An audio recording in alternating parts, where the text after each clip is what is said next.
Hi friends, എല്ലാവർക്കും നമസ്കാരം. ചാനലിലേക്ക് എല്ലാവർക്കും സ്വാഗതം. അപ്പോൾ ഫ്രണ്ട്സ്, കുറച്ചധികം നാളായി ചാനലിലേക്ക് വന്നിട്ട്. അപ്പോൾ ഫ്രണ്ട്സ്, ഇന്ന് പ്രധാനമായും വന്നിട്ടുള്ളത് ഒരു പ്രധാനപ്പെട്ട കാര്യം ഡിസ്കസ് ചെയ്യാൻ വേണ്ടിയിട്ടാണ്. അപ്പോൾ നമ്മുടെ PSCയുടെ വളരെ പ്രധാനപ്പെട്ട ഒരു എക്സാം, അതായത് സെക്രട്ടേറിയറ്റ് അസിസ്റ്റന്റിനെ കുറിച്ച് പറയാൻ വേണ്ടിയിട്ടാണ്. അതിൻ്റെ പ്രിലിംസിനെ കുറിച്ചും മെയിൻ എക്സാമിനെ കുറിച്ചും അതുപോലെ തന്നെ അതെങ്ങനെ നമുക്ക് പ്രിപ്പയർ ചെയ്യാം, അതോടൊപ്പം എങ്ങനെ നമുക്ക് വിജയിക്കാം, റാങ്ക് ലിസ്റ്റിൽ ഉൾപ്പെടാം, ജോലി നേടാം, ഇതിനെക്കുറിച്ചാണ് പറയുന്നത്. അപ്പോൾ ഫ്രണ്ട്സ്, നമുക്ക് വീഡിയോയിലേക്ക് പോകാം. ആദ്യമായിട്ട് നമ്മുടെ സിലബസ് ആണ്. സിലബസ് എന്ന് പറയുമ്പോൾ പ്രിലിംസിന് നമ്മുടെ പഴയ സിലബസ് തന്നെയാണ്. ഡിഗ്രി ലെവൽ പ്രിലിംസിൻ്റെ ആ സിലബസ് എടുക്കുക. അത് നെറ്റിൽ അവൈലബിൾ ആണ്. അപ്പോൾ അത് എടുക്കുക. അതാണ് ആദ്യം വേണ്ടത്. അത് പഴയ സിലബസ് തന്നെയാണ് കേട്ടോ. ഇത് നമ്മുടെ തൊഴിൽ വാർത്തയിൽ വന്ന സമയത്ത് ഞാൻ കട്ട് ചെയ്തെടുത്ത് വെച്ചിട്ടുള്ള സിലബസാണ്. ഡീറ്റെയിൽഡ് സിലബസ് ഇതിൻ്റെ പ്രിലിമിനറിയുടെ ആണ്.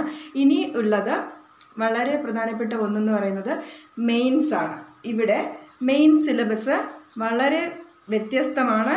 നമ്മുടെ പഴയ മെയിൻ സിലബസ് ആണെങ്കിൽ ഇതാണ്. ഇത് പഴയ സിലബസ് ആണ്. അപ്പോൾ ഇതിൽ നിന്ന് വളരെ വ്യത്യസ്തമാണ് ഇപ്പോഴുള്ള നമ്മുടെ സെക്രട്ടേറിയറ്റ് അസിസ്റ്റന്റ് സിലബസ്. ഇത് നമുക്ക് വേണ്ട.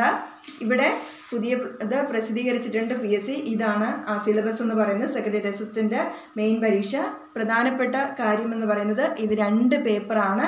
100 മാർക്കിന് വീതമുള്ള 2 പേപ്പറാണുള്ളത്. ഇതിൽ ഒന്നാമത്തെ പേപ്പറിലുള്ള കാര്യങ്ങൾ നമുക്ക് ഏകദേശം പരിചിതമാണ്. അതിൽ ഹിസ്റ്ററി 7 മാർക്കിനുണ്ട്, ജിയോഗ്രഫി 7 മാർക്ക്, അതുപോലെ എക്കണോമിക്സ് എന്ന് പറയുന്നത് 7 മാർക്കിനാണ്. പിന്നെ life science and public health 7 mark. പിന്നെ ഉള്ളത് ഫിസിക്സ് 7 മാർക്ക്. ഇതൊക്കെ നമുക്ക് പരിചയമുള്ള ടോപ്പിക്സുകളാണ്. അതോടൊപ്പം കെമിസ്ട്രി 7 മാർക്കിനുണ്ട്. ആർട്സ്, ലിറ്ററേച്ചർ, കൾച്ചർ ഇതെല്ലാം കൂടെ ചേർത്തിട്ട് 8 മാർക്കിനാണ്. പിന്നെ ഉള്ളത് സ്പോർട്സ്, അത് 3 മാർക്കാണ്. പിന്നെ അതിൽ തന്നെ വരുന്നത് വേറൊന്നുള്ളത് ബേസിക്സ് ഓഫ് കമ്പ്യൂട്ടർ ആണ്. അത് 6 മാർക്കാണ്. പിന്നെയുള്ളത് ആ പേപ്പറിൽ ഒന്നാമത്തെ പേപ്പറിൽ വരുന്നത് ഇംഗ്ലീഷ് റീജിയണൽ ലാംഗ്വേജ്. ഇംഗ്ലീഷ് നമുക്കറിയാം, കഴിഞ്ഞ പേപ്പറിൽ 10 മാർക്ക് എങ്ങാണ്ടായിരുന്നു. ഇവിടെ ഇംഗ്ലീഷ് 13 മാർക്കിനാണ്. അതോടൊപ്പം തന്നെ റീജിയണൽ ലാംഗ്വേജ് മലയാളമാണ്. അത് നമുക്ക് 13 മാർക്കിനാണ് ചോദിച്ചിരിക്കുന്നത്. ഒരു 100 മാർക്ക് ക്വസ്റ്റ്യനിൽ ആദ്യത്തേതിൽ 26 മാർക്ക് നമ്മുടെ 2 ലാംഗ്വേജസിനായിട്ട് പോവുകയാണ്, ഇംഗ്ലീഷിനും മലയാളത്തിനുമായിട്ട്. ഇത് നിസ്സാരമല്ല, വളരെ വളരെ പ്രധാനമാണ്. 26 മാർക്കാണ്. ഒന്ന് ശ്രദ്ധിക്കുകയാണെങ്കിൽ ഒരു 20 മാർക്ക് മുതൽ 25 മാർക്ക് വരെ, അല്ലെങ്കിൽ 26 മാർക്കും ഫുള്ളും നേടാൻ സാധിക്കുന്ന ഒരു സാഹചര്യം അവിടെ ഉണ്ട്. പിന്നെ മലയാളം, നമ്മുടെ മലയാളത്തിന് 13 മാർക്കാണ് വരുന്നത് ഫ്രണ്ട്സ്. ഇത് മെയിൻസിൻ്റെ കാര്യമാണ് പറയുന്നത്. കാരണം അത് പറയാം എന്താണ് മെയിൻസിൻ്റെ കാര്യം ഊന്നൽ കൊടുത്ത് പറയുന്നത് എന്ന്.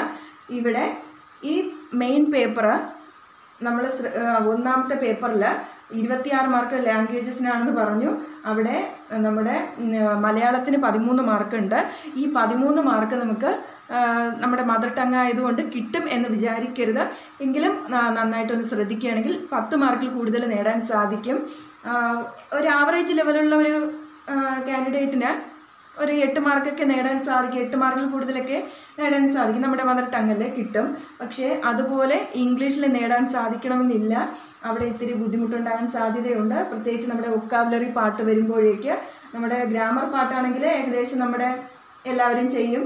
പക്ഷേ വൊക്കാബുലറി വരുമ്പോൾ അവിടെ antonyms, phrasal verb, foreign words, phrases, അങ്ങനെയുള്ള words often confused, spelling test, idioms and their meanings, expansion of meanings of common abbreviations, ഇങ്ങനെ ഒരുപാട് കാര്യങ്ങളുണ്ട് അതിനകത്ത്. ഇവിടെ നമ്മൾ മാർക്ക് നഷ്ടപ്പെടാൻ നമുക്ക് സാധ്യതയുണ്ട്. അവിടെ നമ്മൾ ചെയ്യേണ്ട ഒരു പ്രധാനപ്പെട്ട കാര്യം എന്ന് പറയുന്നത് ഇത്തിരി കട്ടിയുള്ള വാക്കുകൾ ശ്രദ്ധിച്ചുകൊള്ളുക പഠിക്കുന്ന സമയത്ത്.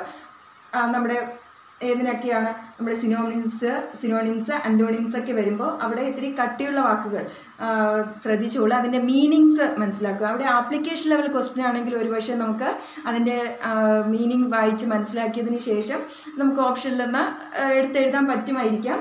പക്ഷേ വൺ വേർഡായിട്ട് തന്നിട്ടാണ് അതിൻ്റെ മീനിങ് എടുത്തെഴുതാൻ പറയുന്നതാണെങ്കിൽ പെട്ടുപോകും. 4 ഓപ്ഷനിൽ ഏതാണെന്ന് നമുക്ക് തിരിച്ചറിയാൻ സാധിക്കില്ല. അവിടെ നിന്ന് ഒരു 10 മാർക്ക് ഇംഗ്ലീഷിൽ നേടുക എന്ന് പറയുന്നത് ഇത്തിരി ബുദ്ധിമുട്ടുള്ള കാര്യമാണ്. ശ്രദ്ധിക്കുക. പിന്നെ ഉള്ളത് വളരെ പ്രധാനപ്പെട്ട ഒരു കാര്യം എന്ന് പറയുന്നത് മെയിൻസിൻ്റെ 2ാമത്തെ പേപ്പറാണ്. ഇവിടെ നമുക്ക് പരിചിതമല്ലാത്ത ഒത്തിരി കാര്യങ്ങളുണ്ട്. ആകെ സിലബസ് മാറിയിട്ടുണ്ട്. രണ്ടാമത്തെ പേപ്പറിൽ ഒത്തിരി കാര്യങ്ങളുണ്ട് പരിചിതമല്ലാത്തത്. പിന്നെ പരിചയമുള്ളതായിട്ട് നമ്മുടെ ഉള്ളത് കോൺസ്റ്റിറ്റ്യൂഷൻ്റെ കുറച്ച് ഭാഗങ്ങൾ ഉണ്ട്.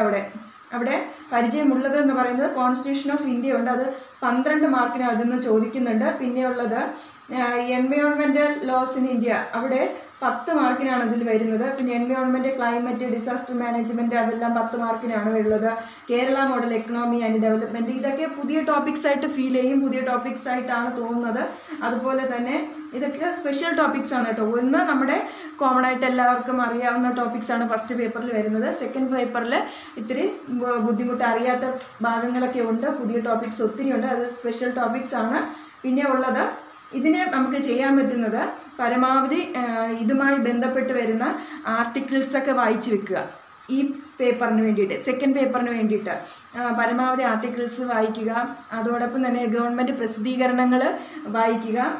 കേരള മോഡൽ എക്കണോമിക്ക് കിട്ടാനായിട്ട് ഗവൺമെൻറ് പ്രസിദ്ധീകരണങ്ങളൊക്കെ ഇതുമായിട്ട് എക്കണോമിയായിട്ട് റിലേറ്റ് ചെയ്ത് വരുന്ന പ്രസിദ്ധീകരണങ്ങളൊക്കെ നോക്കിക്കൊള്ളുക. അത് കറണ്ട് റിലേറ്റഡ് ആണ്, ഗവൺമെൻറ്റിൻ്റെ പോളിസീസ് അതുപോലെ എക്കണോമിയുമായിട്ട് റിലേറ്റ് ചെയ്ത് വരുന്ന കാര്യങ്ങളൊക്കെ കറണ്ട് റിലേറ്റഡ് ആയിരിക്കും. ക്വസ്റ്റ്യൻസ് കൂടുതലും സ്റ്റേറ്റ്മെൻറ്റ് ചോദ്യങ്ങൾ പ്രതീക്ഷിക്കുക, അത് തന്നെയായിരിക്കും വരിക. പിന്നെ നമ്മുടെ കോൺസ്റ്റിറ്റ്യൂഷനിലാണെങ്കിൽ നമുക്ക് ട്രഡീഷണലായിട്ട് ചോദിക്കുന്ന ചോദ്യങ്ങളായിരിക്കാമെന്ന് പ്രതീക്ഷിക്കാമെങ്കിലും അവിടെ സ്റ്റേറ്റ്മെൻറ്റ് ചോദ്യങ്ങളായിരിക്കും. പിന്നെ അവിടെ വരുന്നത് എൻവയോൺമെൻറ്റ്, ക്ലൈമറ്റ്, ഡിസാസ്റ്റർ മാനേജ്മെൻറ്റിൽ അവിടെ നമുക്ക് കുറച്ച് കാര്യങ്ങൾ ഫെമിലിയർ ആയിട്ട് വരുന്നുണ്ട്. എവിടെയാണെന്ന് വെച്ചാൽ ഒന്നാമത്തെ പേപ്പറിൽ ജിയോഗ്രഫി പാർട്ട് വരുന്നില്ലേ, അവിടുത്തെ കുറച്ച് കാര്യങ്ങളുണ്ട്. നമ്മുടെ വൈൽഡ് ലൈഫ്, നാച്ചുറൽ വെജിറ്റേഷൻ അങ്ങനെയുള്ള കാര്യങ്ങളൊക്കെ വരുമ്പോൾ അവിടെ ബയോസ്ഫിയർ റിസർവ്, നാഷണൽ പാർക്സ് ഒക്കെ അത് ഇവിടെ വരുന്നുണ്ട്. നമ്മുടെ സെക്കൻഡ് പാർട്ടിൽ എൻവയോൺമെൻറ്റ് ആൻഡ് ക്ലൈമറ്റ് ചേഞ്ച് അതിനകത്ത് വരും. അത് കോമൺ ആയിട്ട് വരുന്ന ടോപ്പിക്സുകളാണ്. അങ്ങനെയുള്ള കാര്യങ്ങളൊക്കെ ഡീറ്റെയിൽഡ് ആയിട്ട് തന്നെ നോക്കി പോവുക. മെയിൻസ് ഓറിയൻറ്റഡ് ആയിട്ട് നോക്കി പോവുക. അതിന് വേണ്ടിയിട്ടാണ് ഞാൻ ഈ മെയിൻസിൻ്റെ സിലബസ് എടുത്തിട്ട് ഇത്രയും പറഞ്ഞത്. നമ്മുടെ പ്രിലിംസിൻ്റെ പഠിക്കുന്നതോടൊപ്പം മെയിൻസ് ഓറിയൻറ്റഡ് ആയിട്ട് പോവുക. പ്രിലിംസിൻ്റെ കൺഫർമേഷന് കൊടുക്കാനൊക്കെ വന്നിട്ടുണ്ട്, അത് എല്ലാവരും കൊടുക്കുക. പിന്നെ ഉള്ളത് ഈ മെയിൻസിന് വേണ്ടിയിട്ട് തന്നെ പഠിച്ചു പോവുക, എങ്കിൽ മാത്രമേ വിജയിക്കാൻ സാധിക്കുകയുള്ളൂ. സിമ്പിളൊന്നും അല്ല, അത്ര നിസ്സാരമായിട്ട് ഇത് കാണണ്ട. പ്രിലിംസ് കടന്നുകൂടിയാൽ അടുത്ത വലിയ കടമ്പ എന്ന് പറയുന്നത് മെയിൻസ് ആണ്. അപ്പോൾ ഈ മെയിൻസിന് 2 പേപ്പേഴ്സ് ഉണ്ട്. ഇത് നമുക്ക് ഫെമിലിയർ ആയിട്ടുള്ളതുമുണ്ട്, ഇല്ലാത്തതായിട്ടുള്ള ടോപ്പിക്സുമുണ്ട്. അത് ഇപ്പോഴേ തന്നെ എന്ത് ചെയ്യുക, കണ്ടെത്തി പഠിച്ചു പോവുക. കൂടുതലും ഗവൺമെൻറ് പ്രസിദ്ധീകരണങ്ങൾ അതുപോലെ ആർട്ടിക്കിൾസ്, ഇതുമായിട്ട് ബന്ധപ്പെട്ട് വരുന്ന ആർട്ടിക്കിൾസൊക്കെ ഡീറ്റെയിൽഡ് ആയിട്ട് തന്നെ വായിച്ച് വയ്ക്കുക. അതിൽ നോട്ട് ചെയ്യേണ്ട കാര്യങ്ങൾ നോട്ട് ചെയ്ത് പോവുക. നമ്മുടെ ഒരു ബുക്ക് ഇതേപോലെയൊക്കെ ഒരു ബുക്കൊക്കെ മേടിച്ച് വെച്ച് തന്നെ എഴുതി തന്നെ പോവുക. അത് വളരെയധികം യൂസ്ഫുൾ ആയിരിക്കും. നമ്മുടെ പരീക്ഷ എടുക്കുന്ന സമയത്ത് വെറുതെ വായിച്ച് വിടരുത്, എഴുതി തന്നെ പോവുക. പിന്നെ ചെയ്യേണ്ടത് നമ്മുടെ ഈ ഒരു 3-4 വർഷത്തിനുള്ളിൽ നടന്നിട്ടുള്ള പ്രിലിംസ്, മെയിൻസ് അതിൻ്റെ ഡിഗ്രി ലെവലിൻ്റെ ക്വസ്റ്റ്യൻ പേപ്പേഴ്സ് കളക്ട് ചെയ്തതിന് ശേഷം അതുമായി റിലേറ്റ് ചെയ്ത് വരുന്ന ഫുൾ ഡീറ്റെയിൽസ് ഒന്ന് അനലൈസ് ചെയ്ത് പഠിച്ച് തന്നെ പോവുക. പിന്നെ ഇതിന് നമുക്ക് NCERT ബുക്സൊക്കെ റെഫർ ചെയ്യാം. അതോടൊപ്പം ഇതുമായിട്ട് ഓരോ സബ്ജക്റ്റുമായി ബന്ധപ്പെട്ട് വരുന്ന ഓതൻറ്റിക് ആയിട്ടുള്ള പുസ്തകങ്ങളുണ്ട്. എക്കണോമിക്സിനാണെങ്കിലും ശരി, അതുപോലെ നമ്മുടെ കോൺസ്റ്റിറ്റ്യൂഷൻ ആണെങ്കിലും ശരി, എന്തിനു വേണമെങ്കിലും പുസ്തകങ്ങളുണ്ട്. ഓരോരോ വലിയ ഓതേഴ്സിൻ്റെ വലിയ പുസ്തകങ്ങളൊക്കെ ഉണ്ട്. അപ്പോൾ അതൊക്കെ റെഫർ ചെയ്യാൻ പറ്റുന്നുണ്ടെങ്കിൽ റെഫർ ചെയ്ത് തന്നെ പോവുക, എഴുതി തന്നെ പോവുക, നോട്ടാക്കി തന്നെ പോവുക. സ്റ്റേറ്റ്മെൻറ്റ് ചോദ്യങ്ങൾ വായിച്ച് മനസ്സിലാക്കി തന്നെ ചെയ്യാൻ ശ്രമിക്കുക. അത് വളരെ പ്രധാനമാണ്. കാരണം PSC ഉദ്ദേശിക്കുന്ന ഒരു ആൻസർ ആയിരിക്കും, നമ്മൾ വായിച്ച് മനസ്സിലാക്കി ചെയ്യുന്ന ഇത് വേറൊരു ആൻസർ ആയിരിക്കും. ആൻസർ കീ വരുമ്പോഴാണ് നമ്മൾ ഞെട്ടിപ്പോകുന്നത്. ആ നഗ്നസത്യം നമ്മൾ മനസ്സിലാക്കുന്നത് PSCയുടെ ഉത്തരമല്ല, നമ്മുടെ ഉത്തരം എന്നത്. അവിടെ കൂടുതൽ പ്രാക്ടീസ് ചെയ്യുക. ക്വസ്റ്റ്യൻസൊക്കെ വാങ്ങിക്കാൻ കിട്ടും, അല്ലെങ്കിൽ നമുക്ക് ഓൺലൈനായിട്ട് അങ്ങനെ ചെയ്യാനൊക്കെ കിട്ടും.